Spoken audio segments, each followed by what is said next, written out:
So our week 7 NFL picks, final thoughts video. I had a video earlier in the week, about 4 days ago, talking about the initial week 7 NFL picks. I had some live streams. This is an updated version of everything. I have some unit changes. I have some pick changes, just based on injuries and, some further thought into these games. So before we begin, please hit like, subscribe, comment below, share this video, visit walterfootball.com for tons of content. We have NFL picks against the spread. We have big write-ups on each game, 2026 and 2027 NFL mock drafts, fantasy weekly rankings, DraftKings picks. We grade every signing, we grade every trade. We have an NFL power rankings. It's all free too at walterfootball.com. So all right, let's get into these games. The first one is the London game. Unfortunately, the bad news is we have another London game. The good news is that after this one, we won't have one for a while. We're going to have a Germany game and a Spain game for some reason. But we're going to have like a 3 week reprieve from this garbage after this game. So I really don't want to bet these London games. Like, they're so random, so erratic. I don't know. I used to feel like I had a good feel for them, but I think things have changed, and it used to be that the better team used to cover. Like most of the time, as long as they were focused, and that really hasn't happened this year. I guess it did happen in the Vikings Browns game, but last week, for example, the Broncos really struggled against the Jets, and that may have had to do with their 7:30 a.m. local time start, which is kind of ridiculous to have a team start that early, and now we have a team starting 6:30 a.m. local time. So good job, Roger Goodell. You're really doing a good job here. I still would side with the Rams. No Nakua, no Havenstein, but the Jaguars are not going to have Devin Lloyd. I don't know. I think the Rams are the better team, but the Jaguars are used to winning here, or I guess used to playing here at least. Although that didn't matter last year against Chicago. I do think Sean McVay should be able to have a better game plan than Liam Cohen. So that's why I would favor the Rams, but I really don't want to touch this game. Not touching this one either. Raiders, Chiefs, the line is 11.5 or 12. There's actually a 12.5 out there. I would side with the Chiefs. Last year, I definitely would have been with the Raiders. The Chiefs were just a big money pit in terms of being a big favorite. They used to never cover these spreads. They used to do the bare minimum to win. They used to win by 3 to 7 points against no matter anyone, like against Carolina, the Raiders, even the good teams. They used to win by 3 to 7 points. This team can actually block. This team has good weapons now that Rashee Rice is back. Travis Kelce looks in shape again. Xavier Worthy's more implemented into the offense. So this Chiefs team is better, and the Raiders, they're just a horrible team right now. But Pete Carroll's teams can be feisty. They can fight, and I could see a backdoor cover happening here. So I just don't want to side with either team here. I would take the Chiefs if I had to. Dolphins at Browns. I love this play on the Browns. We already locked it in at -2.5, -115. Unfortunately, a -110 appeared on BetMGM, of course, a couple hours after. But no, I still like the number. I fear that this might go to 3. The public is all over Miami, and I think that the Sharps might come in on Cleveland. Maybe they're waiting for like a definitive weather report or something. But the best unit on this field is going to be Cleveland's defense by far. It's like not even close. Miami's offense, they can't block, and Tua is really struggling right now. And given that he threw his teammates under the bus, I wouldn't be surprised if his offensive linemen are like, "Whoops, I guess a pass rusher came through. Sorry, Tua." They can make him feel the pain that way. I know that tends to happen a lot in movies and TV shows, but it has happened in real life, so I can see that happening here. Miami's run defense is terrible too. They allowed 206 to Rico Dowdle two weeks ago. They allowed 124 to Kamani Vidal last week. Crenshaw Judkins is better than both of them, so he should have a huge game here. And the weather, if it's super windy, that's going to help out Cleveland because they're not going to throw the ball downfield anyway. They're going to run the ball like crazy, throw short passes to Fannin. That's what's going to win this game. It's going to be like 17-6 or something. So Patriots Titans next. I like the Patriots -7. So revenge game for Mike Vrabel. He circled this game as soon as the schedule came out. But Tennessee is just a dumpster fire. They're so bad. They can't do anything. Now Tavondre Sweat could help the run defense, but it's his first game back, so I'm not sure if he's going to be healthy or in shape. that's something to look forward to maybe starting next week. But right now they can't rush the passer either. They can't cover. They can't run the ball. They can't pass protect. They can't throw downfield, especially with Calvin Ridley injured. Outside of that, the Titans are pretty good. So this team stunk. The team stinks. And they fired their head coach. And in addition to that, they also lost their offensive line coach because he was the coach's dad. So I guess reverse nepotism didn't really pan out there. The Patriots are the play here. I like New England a lot. Saints and Bears. There's some sharp money coming in on the Saints right now. This line is down to 3.5 -120 in a couple of sports books. That's 4 in most other places. So this line started at 5.5. It's kept on dropping, and not really surprised. The Saints have played better. They're actually well coached.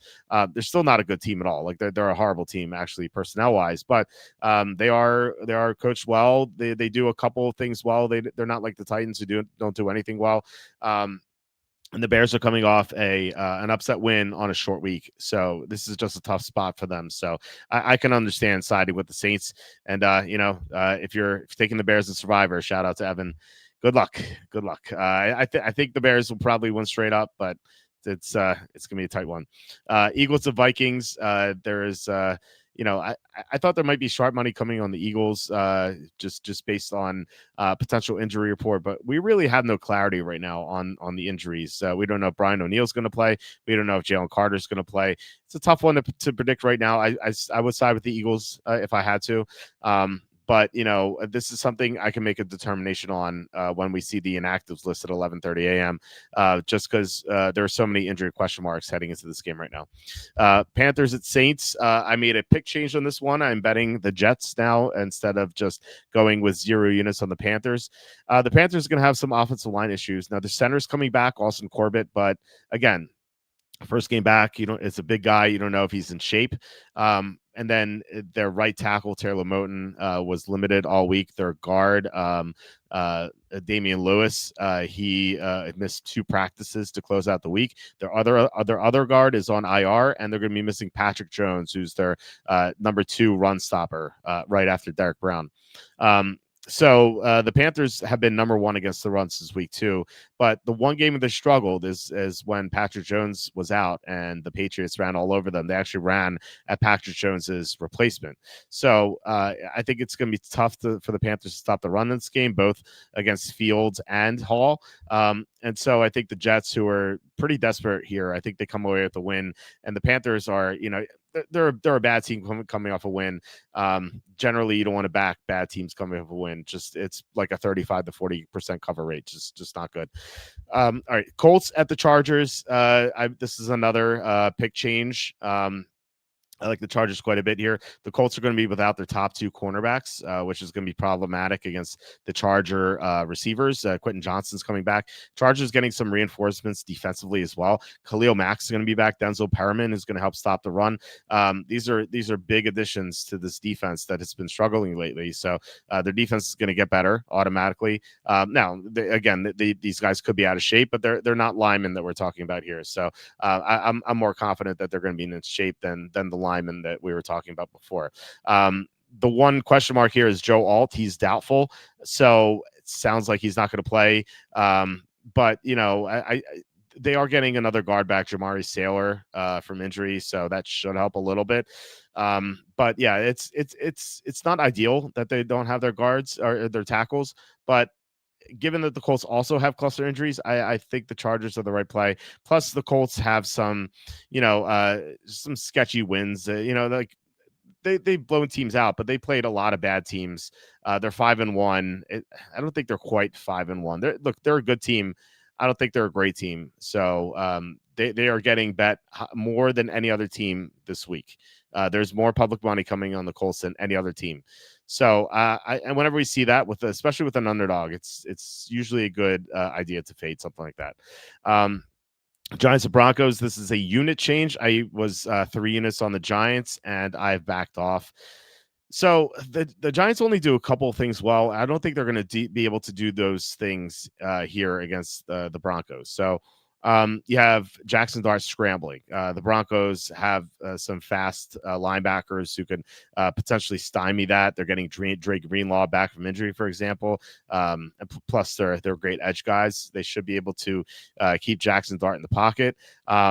The Giants run well with Cam Scatabo. Denver should be able to clamp down on the run. And defensively, the Giants rush the passer really well, but Abdul Carter might be out. It sounds like he's going to be missing this game. So these are good things the Giants do that they may not be able to do against Denver.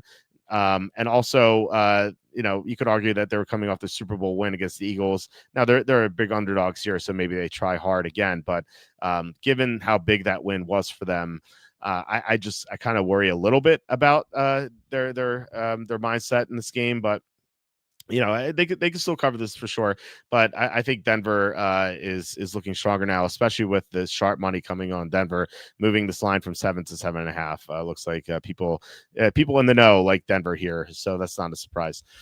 We have Redskins Cowboys. Speaking of sharp money, this line moved from the Redskins being favored to the Cowboys being favored on Friday night. And I was talking to Evan, who comes on our show on Thursdays, about it. And he's like, why'd they move this? And I'm like, you know what? We know McLaurin's out. I'm willing to bet they rule out Deebo Samuel. And lo and behold, they ruled out Deebo Samuel. So someone knew. Someone always knows. That mostly applies to the stock market. But here, someone knew, and they bet Dallas. I still don't know if that's the right play, though. The Redskins have cluster injuries at receiver, but it's not like Dallas's defense is good. Their secondary is a mess. They're going to be missing Trayvon Diggs, so it's going to make matters worse. And I think Jane Daniels with his running ability, he's going to be able to target Zach Ertz if he plays. That's another question mark, by the way. Noah Brown's coming back. Luke McCaffrey's looked decent. They've had a couple of other receivers step up as well. Chris Moore had a nice game last week. So, I still think the Redskins are the play here, but I'm not going to bet this game. This is another pick change. Packers at the Cardinals. I like the Packers, and the Sharps do too. The Sharps have moved this line from 6.5 to 7. Now there's some concern about the flight delay right now. The Packers plane has been delayed 5 hours as of now. I'm not too worried about that. What are they doing? Like just like hanging out in the airport? Like what would they be doing otherwise? Just like chilling in their hotel room? So it's like, I don't know. I don't think it's a big deal. So they should be able to handle the Cardinals. The Cardinals are going to be starting Jacoby Brissett again. So whenever you have a backup quarterback going against the top 12 defense, you usually want to fade that quarterback. Now, the Packers aren't ranked in the top 12 right now defensively. Since week 2, they're 19th. But, I think against Dallas, Parsons was in and out of the lineup. And then last week, they allowed 2 touchdown drives to Joe Flacco, which looked bad at the time. But now we saw Flacco just light up the Steelers. And now I'm thinking, okay, maybe that wasn't so bad. So I do like the Packers here. I am going to bet them for a couple units, provided that their flight isn't stuck for another like 12 hours and they fly in and they fly in like 2 hours ahead of kickoff. Like that would be disaster. So we'll see. We'll have to keep you updated on the site, walterfootball.com. But right now, I do like the Packers. Sunday Night Football is another pick change. Actually, unit change. Sorry, I was on the Niners earlier. I'm still on the Niners. I like them for a couple units here. Now, the Niners have a lot of injuries. Obviously, Nick Bosa is out. Fred Warner was hurt last week. Pearsall is going to be out again. Brock Purdy is going to be out once again. But they're going to get George Kittle back. And you have Mac Jones throwing the Kittle, Kendrick Bourne, and obviously Christian McCaffrey. Like they have some weapons. They should be able to move the ball on Atlanta. Atlanta's defense has been really good, but the Niners still have some weapons. So that's going to be good for them. And the Falcons, I worry about their mindset. They're coming off a big win on national TV against the Bills. After the game, Bijan Robinson said, all eyes are on us. Like such a big win, such a monumental win for that organization. They already laid an egg in week 3. So, one side of me says they're not going to do it again, but the other side says Raheem Morris is coaching the team, and players often just don't show up for a single game with Raheem Morris as coach. So you can go back to the Buccaneers for that. So I think that Atlanta is in a terrible spot here. The injuries are worrying for the 49ers, so I won't go nuts with this, but I like the Niners for a couple units. The sharp money here as well. The Lions have gone to 5.5 to 6, so the sharps are coming in on Detroit because the public is all over Tampa. The public loves Tampa so much. So Detroit did get some bad news on the injury report on Saturday. They're going to be missing the top 3 cornerbacks and top 2 safeties. One of their safeties is suspended, of course, Brian Branch for throwing a punch after the game. So that would be concerned normally, but the Buccaneers have injuries at receiver. Emeka Buka is probably going to be out. Mike Evans had only 1 full practice this week, and I think they're rushing him back. I'm not convinced that he's healthy. Plus, like Levante David missed 2 practices. He did come back fully on Saturday, but still maybe he's hurt.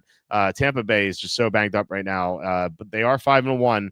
But the one good team they played in the stretch was the Eagles, and they got blown out in the first half. They made a comeback when Lane Johnson got hurt, but really, like that game was a blowout for most of the afternoon.